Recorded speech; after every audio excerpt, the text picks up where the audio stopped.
What's up, guys? Happy Thursday. It's August 19, 2021. We've got a 6-game early slate, a 4-game main slate, and in this video, by popular demand, you guys reached out in the comments yesterday. We talked about it during the live stream, the live chat. It sounds like there is a need for some early slate content. So in this video, I'm going to give you what you want. If you appreciate that, do me a solid. Hit that thumbs up. And if you really appreciate that, leave a comment. Interaction with the video goes a long way. Share the video on Twitter, whatever you got to do, just to show a little bit of love. I appreciate it, and it does not go unnoticed. If you're new to the channel, what you see on the screen, rundfs.com. That is a place where you guys can take your DFS game to the next level. We have the 24/7 premium Discord. Business is about to pick up. NFL coming back in a couple of weeks. And then the daily grind that is MLB DFS. One of my strong suits. I cover baseball, NFL, NBA. Those are my main 3 sports. And I've created spreadsheets that I've used for the last 6-7 years to be a full-time DFS player that I have opened up to people that have subscribed. So we've created ourselves and cultivated a really strong community. If you guys want to be part of it, the Discord is a chat device that you can download on your mobile devices, your phones, your desktop, your laptop. You can join the voice chats into Crunch on the go. You can just listen in. A lot of times we're shooting a breeze for baseball, but it becomes a lot of game theory, strategy, and real valuable discussion as football comes, as NBA comes, and more news-intense sports come. Baseball's a lot of playing the math, right? Playing the numbers and then leveraging the numbers. So as sophisticated as the process is, once you get to a certain level, when you understand that you can be numb to the results from a daily variance standpoint, and then accept the long-term pluses and negatives of the variance, it's really just, hey, how much of this stack do I want? How much of this pitcher I want? And then we're just chilling out. But for football and NBA, it's a lot more fluid. It's a lot more instantaneous decision making, and I definitely believe having a strong community of like-minded grinders is extremely valuable. So even if it's not Run DFS, if you are new to DFS, you have to get yourself a group, an entourage to grind with. Anyway, throughout the duration of this video, we will be referencing the MLB VIP spreadsheet that I coded myself over the course of the last half a decade, and this is something I've created to expedite the daily research process and really focus on what I think is very important, and bring advanced metrics to the forefront and make them as easy to interpret and perceive and react as possible for the everyday man to log on, see red or green, and know good or bad, and go on. I also have the famous bomb detector, my own personal player pool, the K Factory, all that good stuff. So if you ever wanted to try this product, I definitely recommend you do it fast, because the week pass is only $20 for now, and the month pass is only $60 when NFL comes back, when NBA comes back. It's going to go back to the regular pricing of the last 5 years, and I think right now it's 40% off, but hey, no price increase in 5-6 years. That's incredible. So enough shilling for now. Video also brought to you by PrizePicks. If you guys have yet to try PrizePicks, go sign up over there, use code GUNDACKER, get that instant deposit bonus up to $100 instantly, no slow drip. You're gonna get that $20 bill doubled ASAP. And I'll tell you what, if you like the content here on the channel, but you're like, Gun, I'm not gonna lie, bro, $20 for a week pass, that's a little ridiculous. I can go play single entry, or I can go make that my own money. PrizePicks, man, they'll show me some love, so it's a good way to support me without actually opening up your wallet and connecting with me directly, and you can still make money on the research you're already doing at PrizePicks. So use code GUNDACKER when you sign up over there, and I promise you, I notice they let me know every day who's heading over there because of me. So plenty of ways to support the channel. The easiest, freest way, thumbs up, subscribe. Let's talk some baseball. 6 game on this early slate.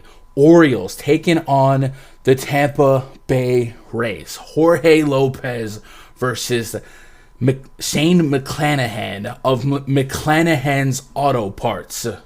Hey, Tommy, hit him with the Rays and the O's. Rays.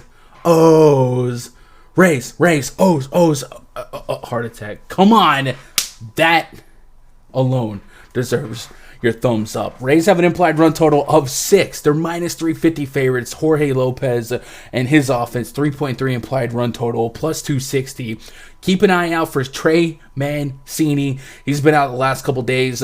If he's not in this lineup, this actually really tanks the overall stability here. And McClanahan's going to likely be one of the highest owned pitchers on the slate. At first glance, the 3 names that stood out to me as probably the best pitchers, the best spots, and likely to be the highest owned was Shane McClanahan, Luis Garcia, and Zach Wheeler. So that's what we're dealing with, but that's okay. It's fine to have a 3-pitcher slate and work from there.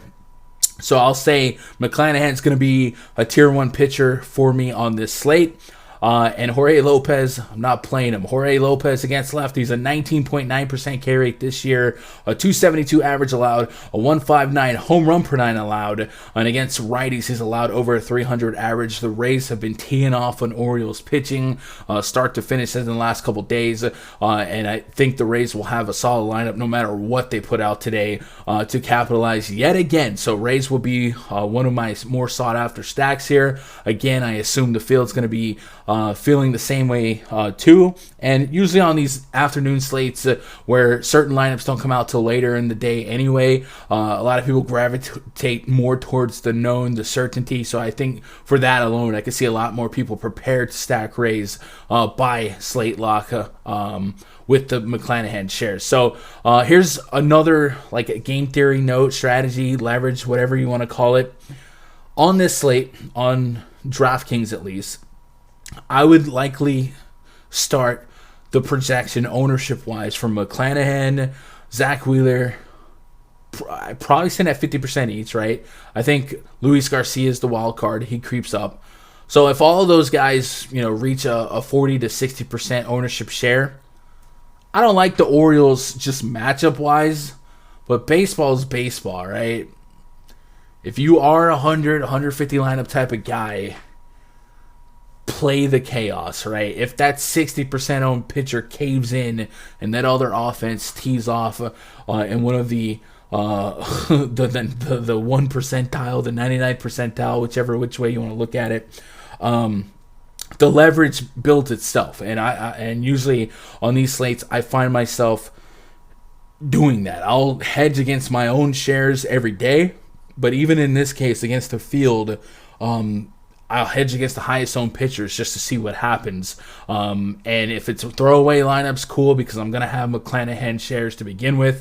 But if not, you're part of the 1 percenters, right? So I would probably say in 100, 150 lineups, set aside 3 to 5%. Orioles hedge stacks. There's only 6 games, 12 teams. It's not going to cost you a ton of equity to do that. So that's just kind of a game theory thought process that I would have. Again, look for Trey Mancini to make the lineup or not make the lineup. But there's a lot of chip and chair bats here anyway. Cedric Mullins, Anthony Santander, Ryan Mountcastle, guys like that. So I'd still get to them.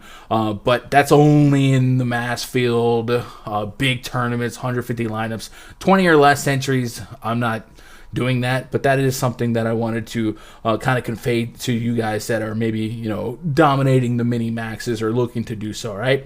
Give me some McClanahan, give me some full-on Ray stacks, and against Jorge Lopez, we really want to pick on him with lefties, elevated home run per 9, and a walk rate.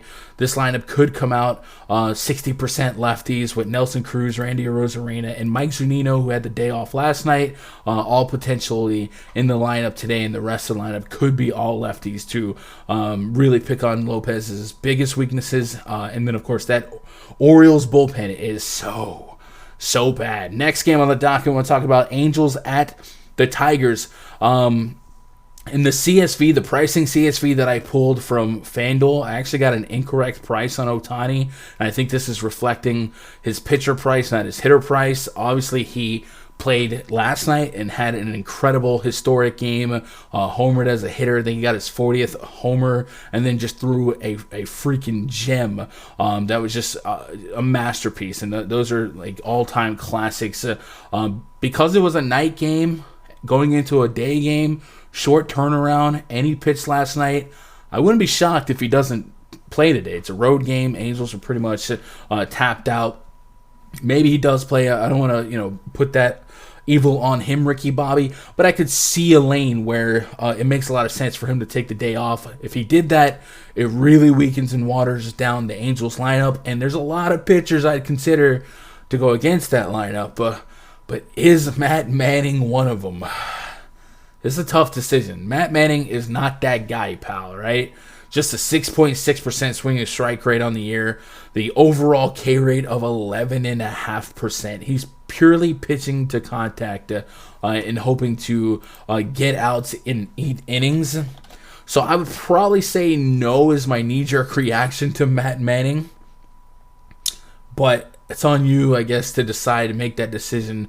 Would you be behind a 5K pitcher that could maybe go 80, 90 pitches against a Ohtani-less offense? That's on you. Even if Ohtani was in the lineup, I don't think it's crazy to want to explore the thought of pitching against them. But my knee-jerk reaction is, I don't think I'm playing Manning. I think I'm going to want the 20-plus DKP guys out of my pitching pool. So let's talk about that. Let's just assume Ohtani does play. Who is the best bats here to pick on Matt Manning with? Well, so far against righties, he's allowed a really high batting average, a 345 average, a 1.4 home run per 9. Justin Upton homered yesterday in the plus matchup, and then he homered the other day against Garrett Cole. Legend has it he's a streaky guy. Another plus matchup for him going into this Tigers bullpen. Maybe he's a guy at 2,600 on Fanduel, 3,100 on DraftKings that can eat a little bit of salary savings, give you more floor for your pitcher spot, and stay hot here. I don't mind thinking that way. If Ohtani did play, obviously he's very much in play, but he's 6,500. And all these guys that have really, really high strikeout rates, the Jared Walshes, Brandon Marsh, Joe Adell, I mean, if you're going to neutralize their 25 to 30% K rates with a 6% swing and strike rate, hey, bad things happen to good people. So I could get behind the viability of playing some Angels bats here in a spot that, doesn't normally stick out to me, right? We don't normally target the Angels offense, but if we got to get a little bit different here and we don't think pitching is the way to get different on this slate, I mean, what's some offenses that might slide by? And I think the Angels might be one of those offenses to look after. Implied run total for the Angels, knocking on the door of 5. The Tigers, 4.7. So let's talk about the Tigers, too. Jose Quintana, 6,500 on DraftKings. He's been a guy that has really helped the Angels out of the bullpen and in short stints. You look at his appearances lately, 0.2, 2 innings, 0.2, 1, 2.1. So it's probably best to think of Quintana as an opener, and because of that, I don't think there's going to be enough juice in his price point and juice on his fantasy projection. Even if he did get to like 2-3 innings, we're at 6,500. A contact pitcher is a nutty play, and he gets me to the dent. So I think I'm just going to eliminate and ignore both pitchers here. Maybe we see if the Angels have plans to lean on a projected long reliever. I don't really see anyone in the DraftKings pool, but we do have the bullpen usage tab here. And Junior Guerra is a guy that could throw 20-40 pitches. He did that last Sunday. Mike Myers, 20. So maybe Junior Guerra is somebody we think about as a guy that can come in. Matter of fact, he came in. Did he come in behind on the 15th? It was the 15th Sunday. Let me see. Let's uncheck non-probables and then pull out Guerra. I think he came in for the Yankee game on the 16th, the day after. Maybe he comes in to tail to tail Quintana here if Quintana only goes a couple innings. But that's just thinking out loud. Don't quote me on that one. I'm not sure what the plan is, but it does seem like at best that we're expecting a bullpen game from the Angels. And the Angels bullpen is definitely not elite by any stretch. So I do think both offenses are in play here. It could get sloppy. And maybe Miguel Cabrera, day game from Miggy, 2,800 on Fanduel, 3,200 on DraftKings.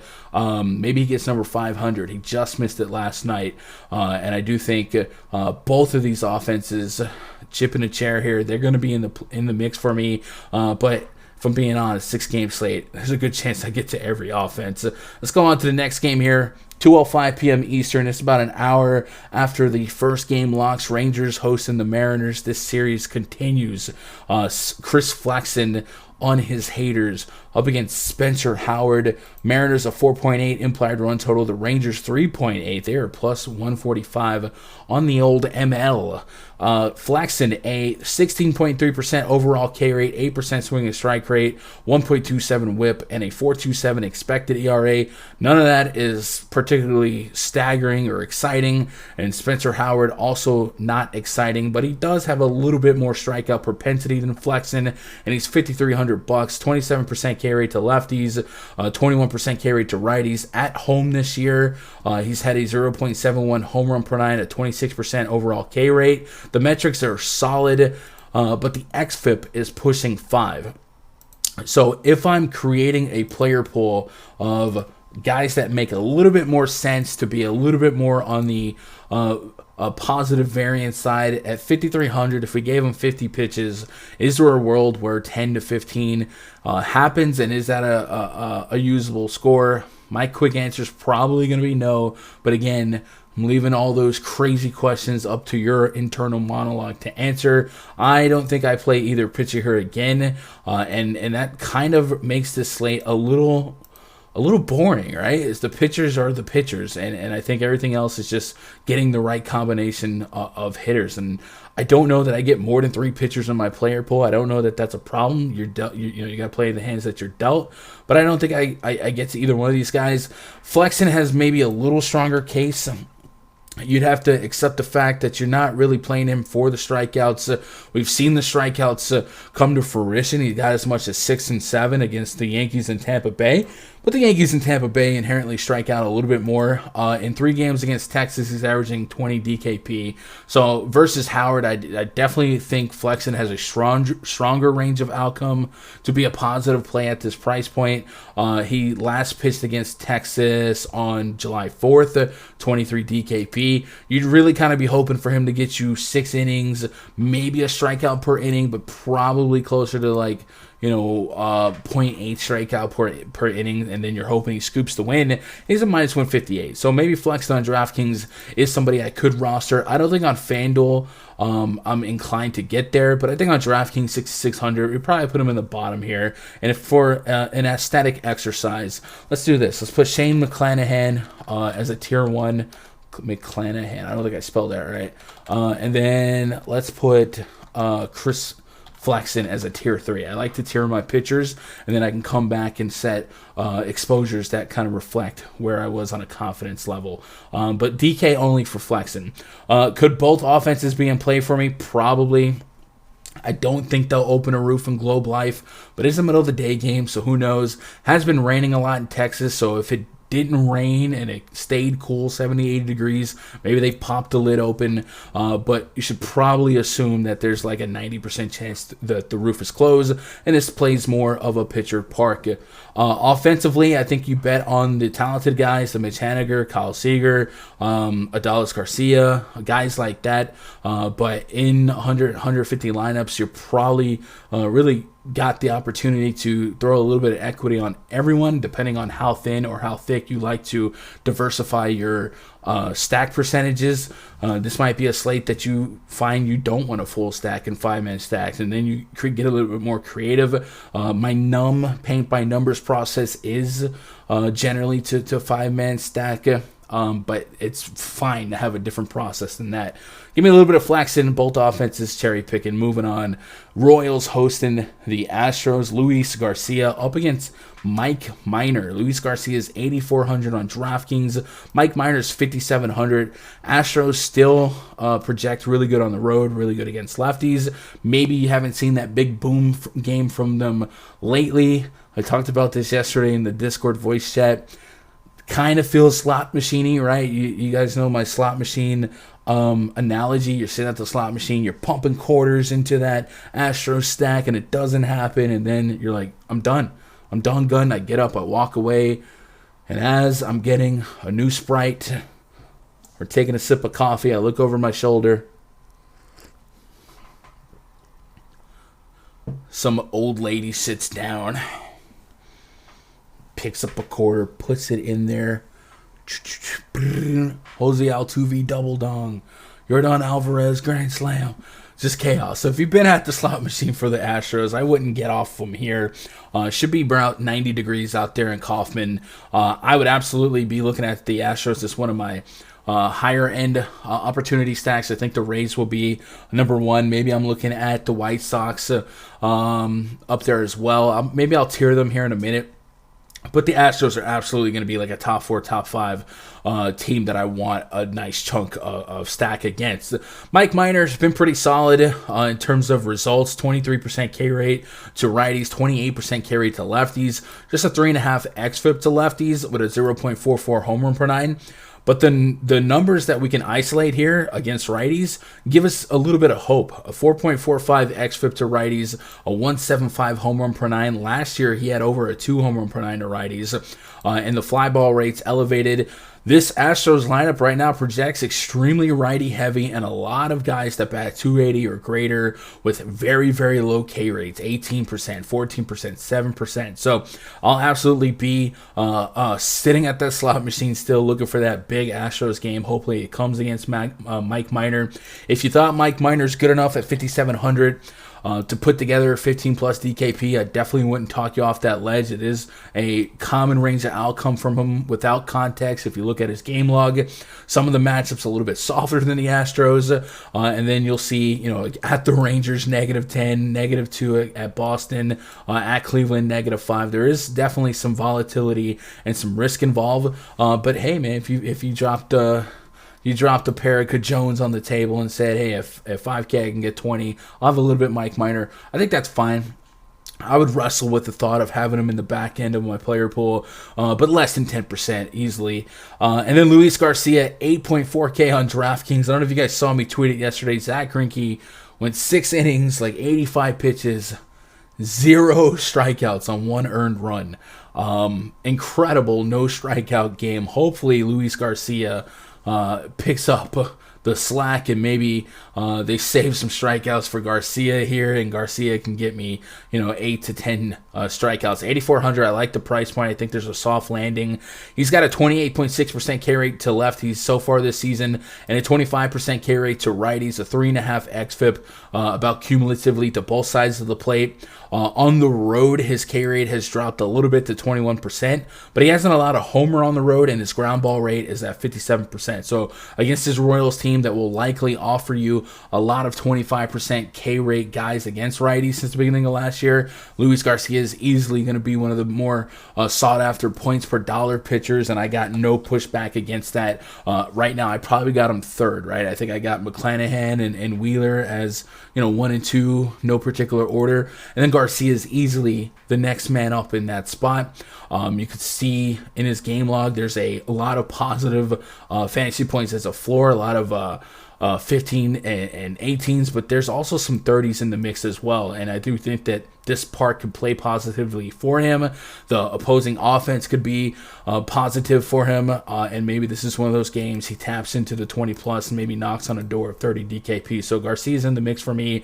If we wanted to pick on Garcia, power-wise, it's a 1.31 home run per 9 to lefties. There's not a ton of lefties in his Royals lineup that I fear. Santana, Benintendi, maybe Ryan O'Hearn here and there, but for the most part, Garcia really eliminates the power from opposing righties. And Salvador Perez and Whit Merrifield, those are the two guys I look after day to day from the Royals. So give me some Garcia here, a little bit minor in mass century, not 20 or less. A lot of Astro stacks, and I'm not really there on the Royals as a general statement. If I'm stacking a team like the Royals, a team like the Orioles, it's really just to get some diversification in a 150 lineup portfolio. But that's not really justified by metrics in the matchup. It's more so the math behind mass century. So that's where I'm at on this game. Let's move on to the next game. White Sox hosting the Athletics. Yesterday, Cole Irvin, we thought Mike could start that game. He ended up not starting in lieu of Paul Blackburn. That happened right as I went off the air on the live stream. Looks like he's projected to start this game today up against Dylan Cease. I was there on the White Sox stack against Cole Irvin. I like a lot of these bats against lefties, especially a contact lefty. So I'm going to be right back there on the White Sox stack today. Right now, this projected lineup that the White Sox have is all righties. A couple of switch hitters that will turn around and get the platoon advantage. Nothing ever really comes as planned. Maybe like a surprise Zach Collins catcher spot or something like that happens. But generally, I think the boys that I'm interested in for this game, Tim Anderson, Jose Abreu, Eloy Jimenez, maybe some Andrew Vaughn, Luis Robert, 4 or 5 guys right there that I'm pretty positive would likely make this lineup for La Russa.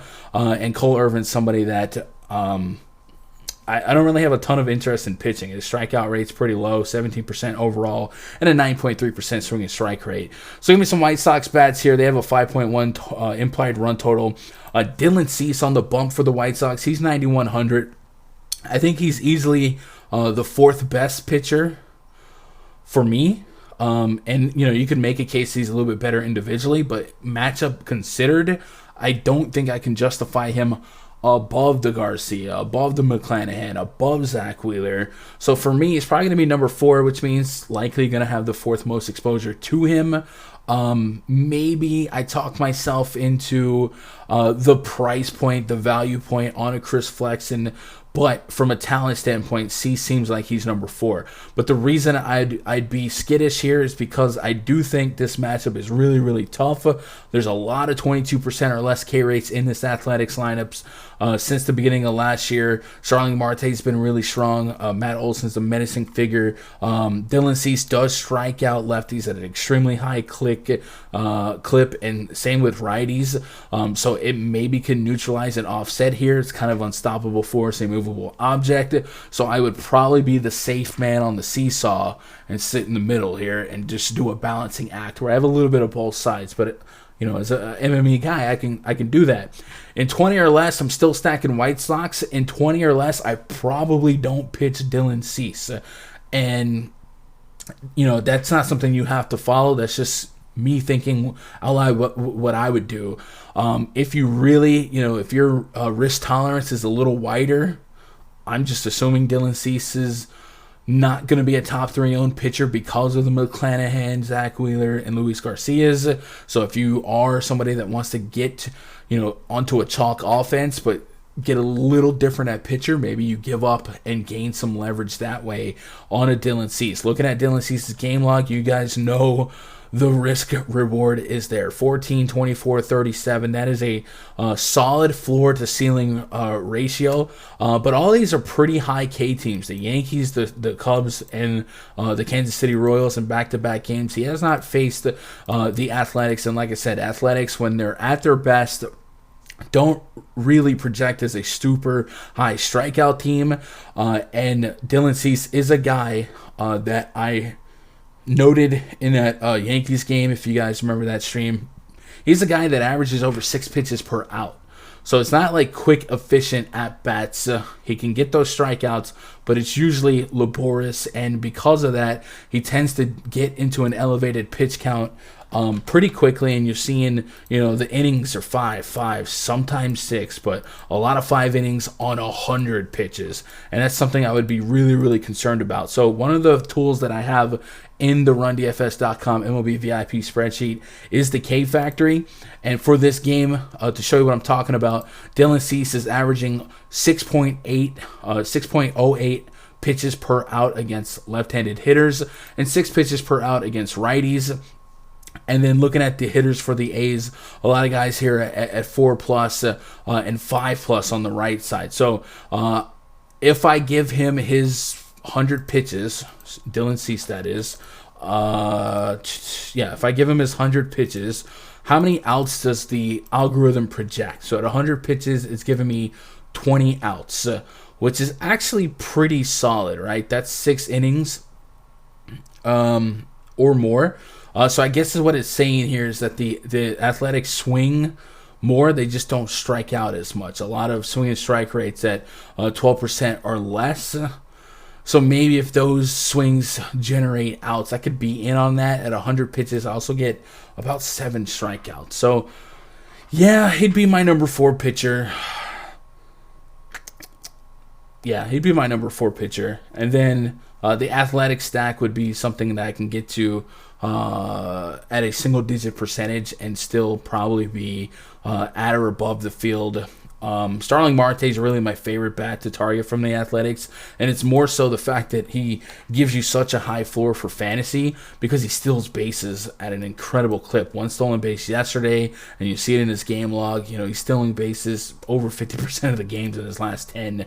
But I think I'm more on Dylan Cease as a pitcher than the Athletics as an offense, and the White Sox does have a really strong bullpen that might be able to chop a game up.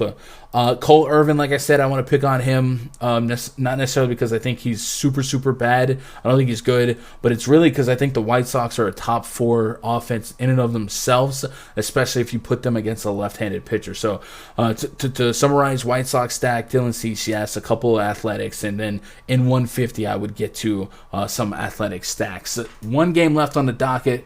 Reminder, 4-game late slate, but it's also the main slate, so we might drop another video for that. And then if you guys want, I'll have a player pool and coverage for that in the RunDFS.com VIP Discord in the spreadsheet. And if you guys tweet at me later this afternoon, remind me, I'll even drop a bomb detector for you guys.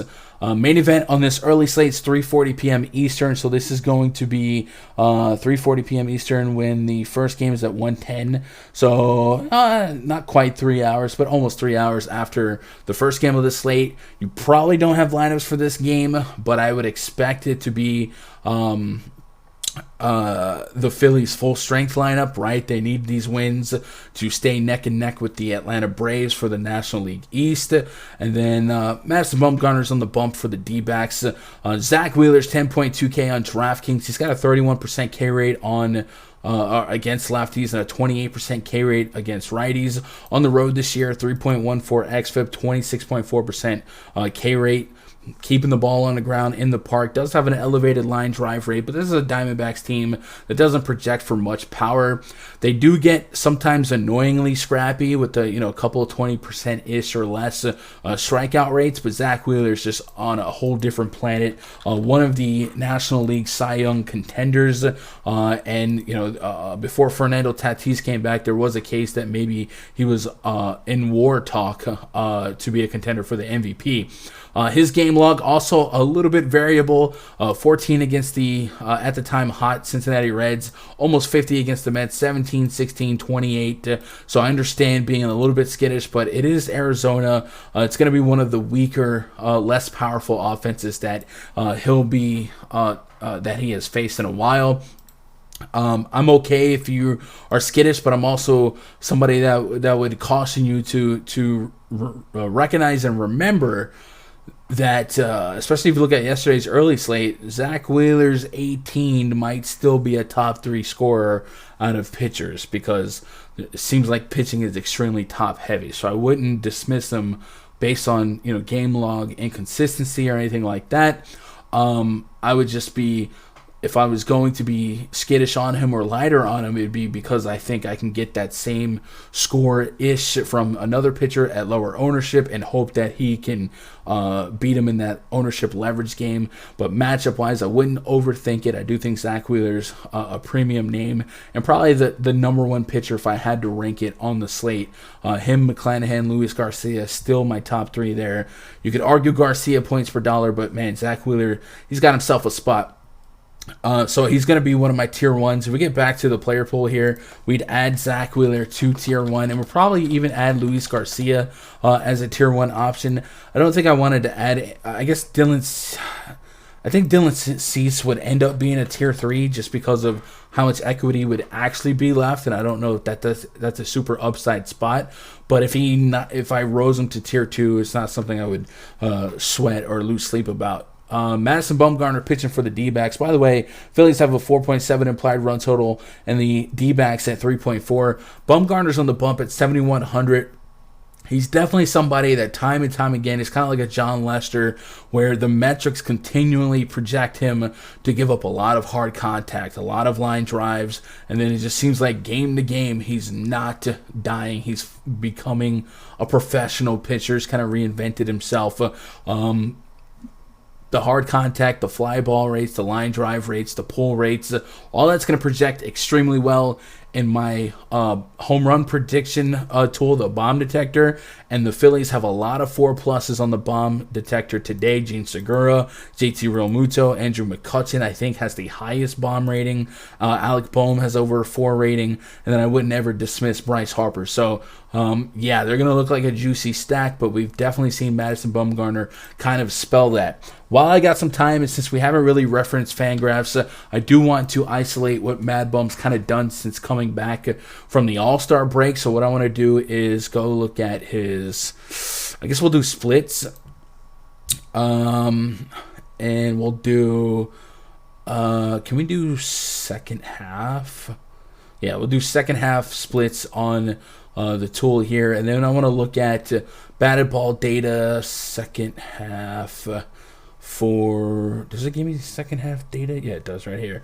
I want to look at fly ball rates, hard contact. So he's got a 42% overall fly ball rate, a 8% home run to fly ball rate, so that's probably a little on the lucky side, a 40% pull rate, and a 40% hard contact rate. And then if we were to really isolate those numbers, we'd have to open up the split time designation. But if we were to really isolate those numbers against right-handed hitters, you'll see that some of those numbers go up. I think this might be his hitters stats. Batting. I want to see his pitching stats. Some of those numbers go up even more. So like against righties this year, almost a 47% fly ball rate, a 46.6% pull rate, a 42% hard contact rate, and the infield fly ball rate is really what's kind of negating a lot of this. He's popping people up at an extremely high clip, and it's holding the home run to fly ball rate at about 9 to 10%, which is actually a little bit normalized, but based on the other metrics, I feel like there's still room for regression, especially with that 1-4 line drive rate.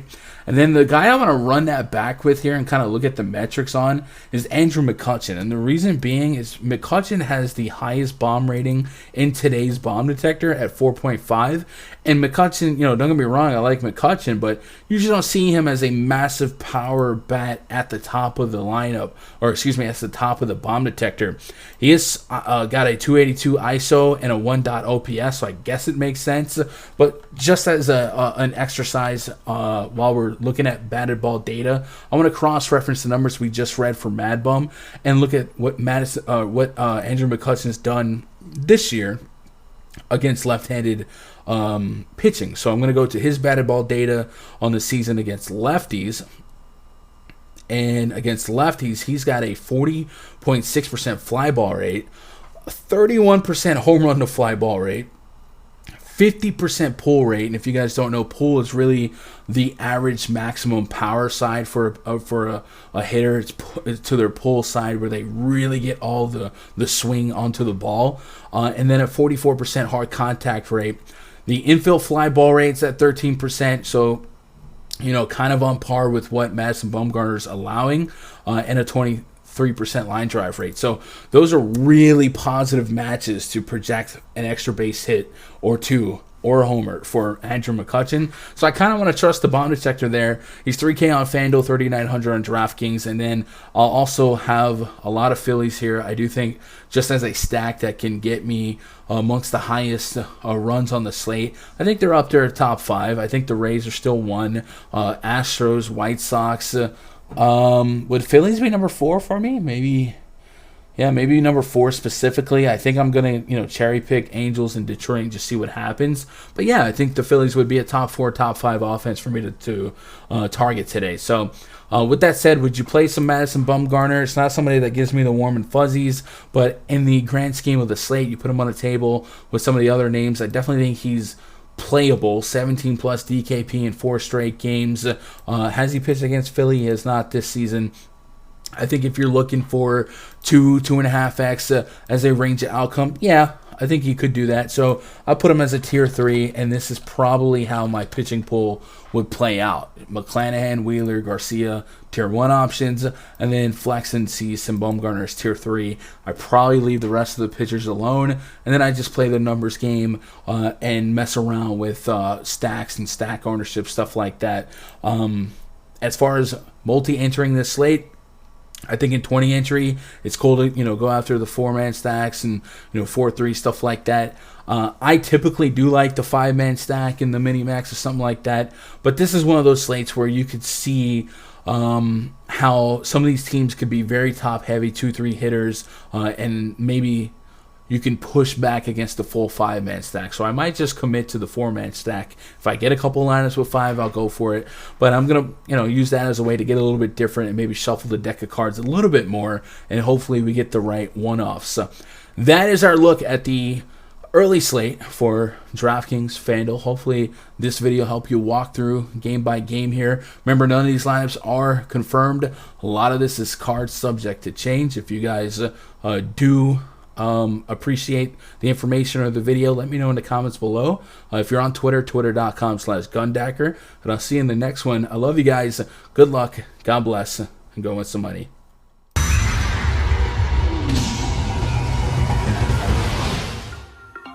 Channel memberships are live. If you've got love for me, I got love for you. Earn your status as a baller, legend, or Hall of Famer, and get exclusive perks in this channel, like members-only video content, live streams, and rock those custom emojis and badges next to your name that you can flex in every comment section on this channel or in our live stream live chats.